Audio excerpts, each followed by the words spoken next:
সুপ্রিয় শিক্ষার্থীবৃন্দ, হলদিবাড়ি উচ্চ বিদ্যালয় কর্তৃক আয়োজিত অনলাইন ক্লাসে স্বাগতম জানাচ্ছি। আমি মোহাম্মদ রফিকুল ইসলাম, সহকারী শিক্ষক বিজ্ঞান, হলদিবাড়ি উচ্চ বিদ্যালয়, কাউনিয়া, রংপুর। আজ আমরা নবম দশম শ্রেণীর পদার্থ বিজ্ঞানের বইয়ের সপ্তম অধ্যায়ের তরঙ্গ ও শব্দ নিয়ে আলোচনা করব। আশা করি তোমরা আজকের ক্লাসে অনেক উপকৃত হবে। শিক্ষার্থীবৃন্দ, আমরা এসো কতগুলো চিত্র দেখি। তোমরা চিত্রে কি দেখতে পাচ্ছ? তোমরা নিশ্চিত বলবে এখানে পানির ঢেউ বা সাগরের ঢেউ বলবে। এরপরে দেখো, এটা কি দেখতে পাচ্ছি? এটাও এক ধরনের সাগরের বা নদীর পানির ঢেউ। এখানে আমরা কি দেখতে পাচ্ছি? এখানে ফসলের মাঠে কি বাতাসের ঢেউ। এগুলোকে আমরা কি বলতে পারি? তোমরা কি বলতে পারবে? একটু চিন্তা করে বলো দেখি। দেখো, তাহলে এটা হলো সমুদ্রের ঢেউ, এটা হলো তরঙ্গ, এটা হলো ধান গাছে বাতাসের ঢেউ। তাহলে এগুলোকে আমরা কি বলতে পারি? হ্যাঁ, তোমাদের পাঠের সাথে সংশ্লিষ্ট এরকম একটি পাঠ আমাদের আছে, সেটাকে আমরা কি বলতে পারি? আরো কিছু দেখো চিত্র। এটা কি? স্পিকার। স্পিকার থেকে শব্দ কি সঞ্চালনের একটি চিত্র। এখানে দেখো, আমরা যখন ঘন্টা বাজাই, ঘন্টা থেকে শব্দ সঞ্চালনের এটা একটা চিত্র। তাহলে এই যে আমরা চিত্রগুলো দেখলাম, এই চিত্রগুলো থেকে আমরা কি বুঝলাম? তোমরা কি বলতে পারবে? হ্যাঁ, আজকে আমরা যে চিত্রগুলো দেখেছি সেই চিত্রগুলো থেকে আমরা কি তরঙ্গ ও শব্দ এই বিষয়গুলোই কি হয়েছে স্পষ্ট হয়ে উঠেছে। তাহলে আমরা তরঙ্গ ও শব্দ নিয়ে আজকে আলোচনা করব। তাহলে আজকের পাঠে আমরা কি কি শিখব? এই পাঠ শেষে আমরা তরঙ্গ কি তা বলতে পারবো, তরঙ্গের বৈশিষ্ট্য ব্যাখ্যা করতে পারবো, তরঙ্গের প্রকারভেদ ব্যাখ্যা করতে পারবো, তরঙ্গ সংশ্লিষ্ট রাশি সমূহের মধ্যে সরল গাণিতিক সম্পর্ক স্থান করতে পারবো। ঠিক আছে শিক্ষার্থী বন্ধুরা, এবার এসো আমরা আরো কতগুলো চিত্র দেখি। এখানে আমরা কি দেখতে পাচ্ছি?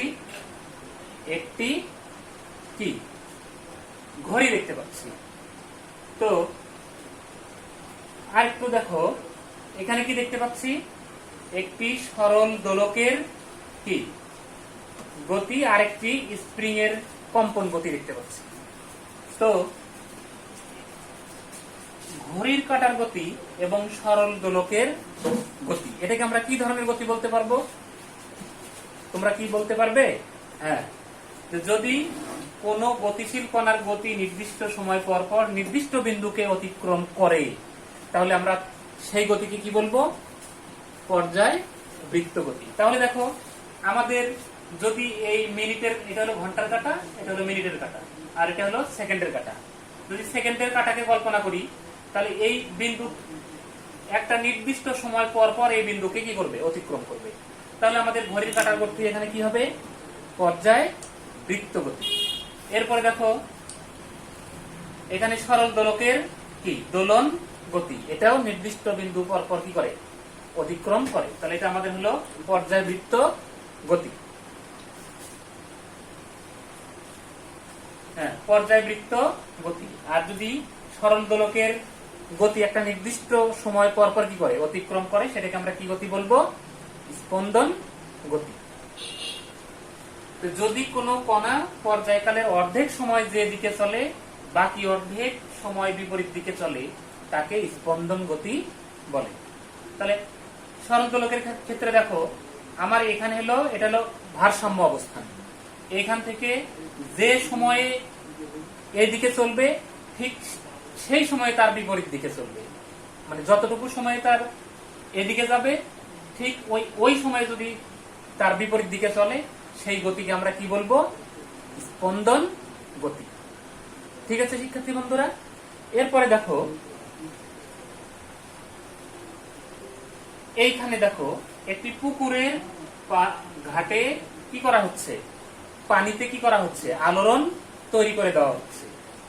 এখানে পুকুর ঘাটের যে আলোড়ন তৈরি করা দেওয়া হচ্ছে সেটা কি আকারে চারদিকে ছড়িয়ে পড়তেছে? তরঙ্গ আকারে কিন্তু চারদিকে ছড়িয়ে পড়তেছে। আচ্ছা, এরপরে দেখো আমরা যে এখানে শস্যের ক্ষেত, হ্যাঁ ফসলের ক্ষেত, এইখানে তাহলে এখান থেকে শক্তিটা স্থানান্তরিত হচ্ছে, আর এখানে কণার স্থানান্তর হচ্ছে না। আমাদের পানিতে যখন আমরা শব্দটা তরঙ্গ তৈরি করে দিই তখন কি আমাদের এখানকার কণাগুলো কি স্থানান্তরিত হয়? হয় না। আমরা এইটার অনুরূপ আমরা যদি এই ফসলের ক্ষেতে চলে আসি, দেখো যখন ফসলের ক্ষেতে বাতাস বয়, বাতাস যখন বয় তখন কি তরঙ্গর সৃষ্টি হয়? আমাদের সর্ষে গাছ বা ফসলের গাছ কি চলে যায় তরঙ্গের সাথে? যায় না, সেইখানেই থাকে।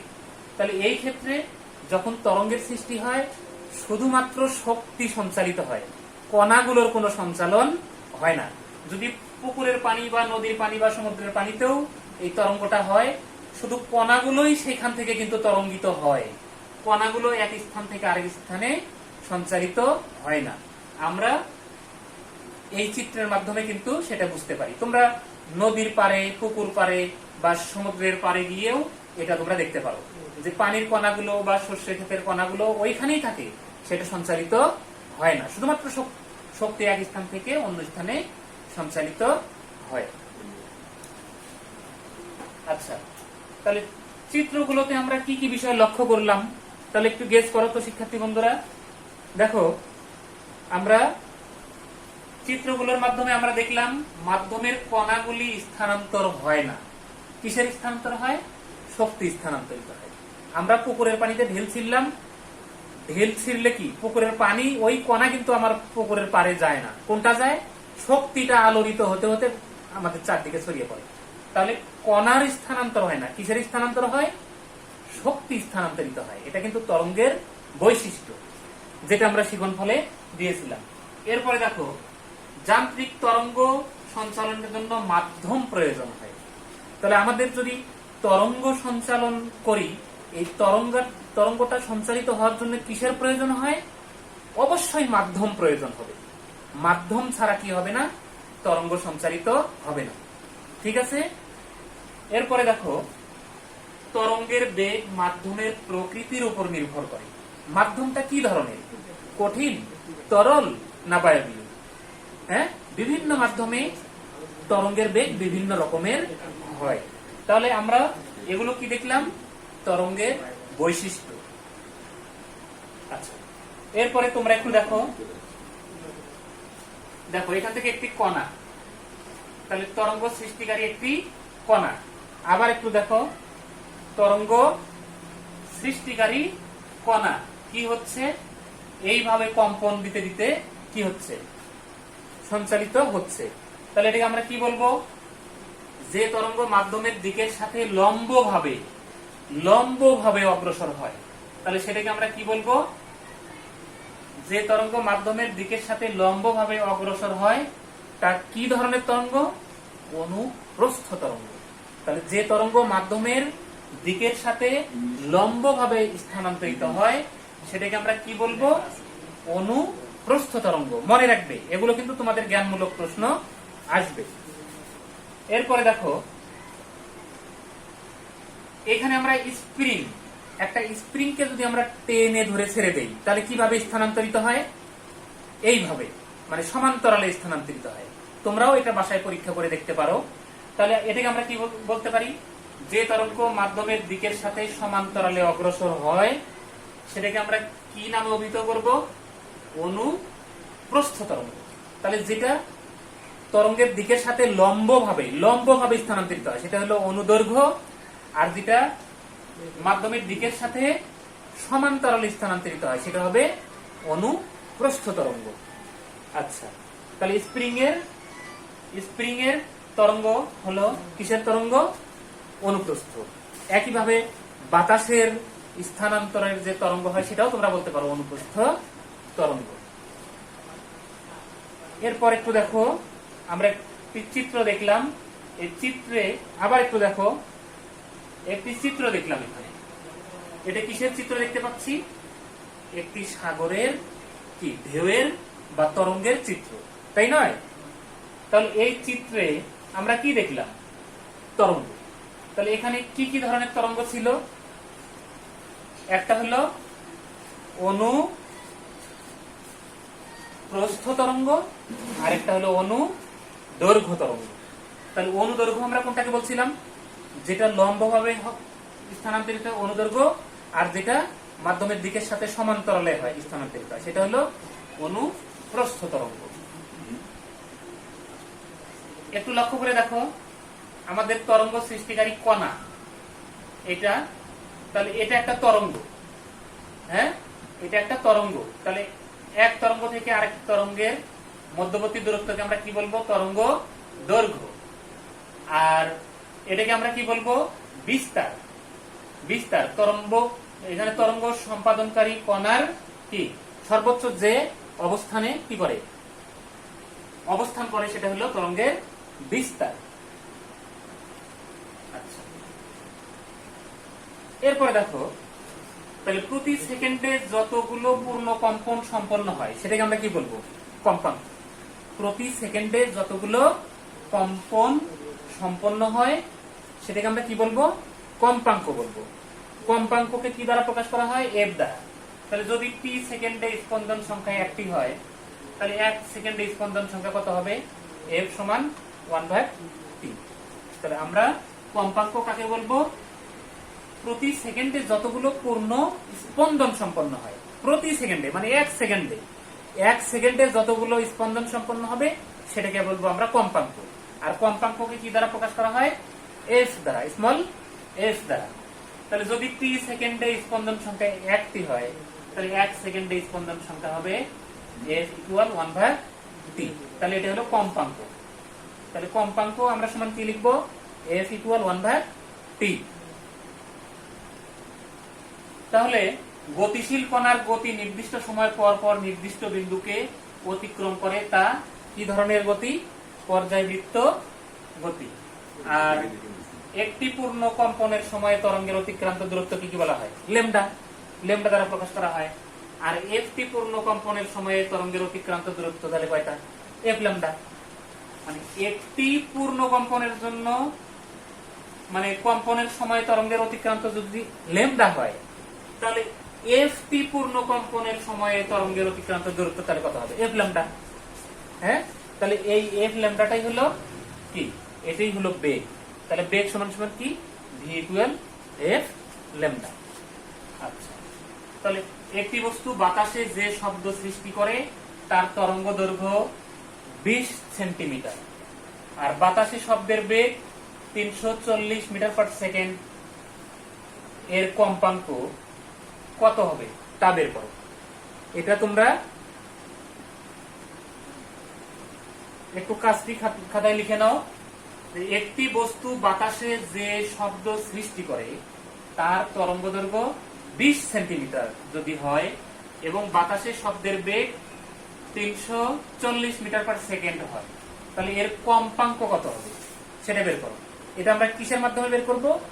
এখনই যে আমরা সমীকরণটি প্রতিপাদন করা শিখলাম, ভি ইকুয়াল এফ ল্যামডা, ওই সূত্রটা ফেলো, সেখান থেকে আমরা এই কম্পাঙ্ক বের করতে পারবো। এবার তোমরা আরেকটি কাজ দেখো, অনুদৈর্ঘ্য তরঙ্গ ও অনুপ্রস্থ তরঙ্গের মধ্যে পার্থক্য কি কি তা খুঁজে বের করো। এটা কি বের করা যাবে না? অনুদৈর্ঘ্য এবং অনুপ্রস্থ আমরা দুইটা তরঙ্গ কিন্তু এখানে পেয়েছিলাম।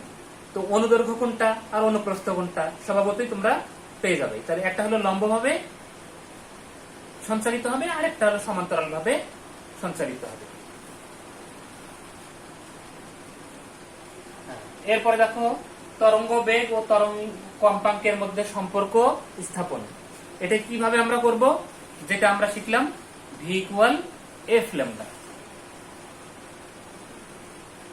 প্রিয় শিক্ষার্থীবৃন্দ, এতক্ষণ যা শিখলাম তার আলোকে তোমরা উত্তর দেওয়ার চেষ্টা করো। তরঙ্গ কাকে বলে? তরঙ্গ কাকে বলে বলতে পারবে? এরপর তরঙ্গের দুটি প্রধান বৈশিষ্ট্য কি কি? আমরা যে বৈশিষ্ট্যগুলো নিয়ে অনেকক্ষণ আলোচনা করলাম, একটু মনে করার চেষ্টা করো। বৈশিষ্ট্যগুলো কি কি, আর কম্পাঙ্ক কাকে বলে, এর একক কি। কম্পাঙ্ক কাকে বলে, হ্যাঁ, মানে প্রতি সেকেন্ডে যতগুলো স্পন্দন সম্পন্ন হয় সেটাই কম্পাঙ্ক, এর একক হার্টজ। তাহলে এবার তোমরা একটু বাড়ির কাজ লিখে নাও। ফার্নান্দেজ স্যার বার্ষিক ক্রীড়া অনুষ্ঠানে লক্ষ্য করলেন মাইক থেকে ভেসে আসা শব্দের বেগ ও কম্পাঙ্ক যথাক্রমে 332 মিটার পার সেকেন্ড ও 300 হার্টজ, কম্পাঙ্ক এত। তাহলে তরঙ্গের বিস্তার কাকে বলে, তরঙ্গ কত প্রকার ও কি কি ব্যাখ্যা করো। উদ্দীপকের তরঙ্গের তরঙ্গ দৈর্ঘ্য কত, আর উদ্দীপকের তরঙ্গের তরঙ্গ দৈর্ঘ্য, তরঙ্গ বেগ ও কম্পাঙ্কের মধ্যে সম্পর্কটি গাণিতিক কি বিশ্লেষণ দাও। তাহলে এটা কিন্তু একটা তোমাদের সৃজনশীল হিসেবেও পরীক্ষায় আসতে পারে। আমরা যে বিষয়গুলো আলোচনা করলাম তার আলোকে এই কাজটি দেওয়া হয়েছে, তোমরা কাজটি লিখে নাও, ঠিক আছে। আর তোমরা এই কাজটি করতে গিয়ে কোনো সমস্যায় পড়লে আমার সঙ্গে যোগাযোগ করবে, আমি তোমাদের সমস্যার সমাধান করে দিব। ধন্যবাদ, সবাই ভালো থেকো, আবার দেখা হবে। ধন্যবাদ সকলকে।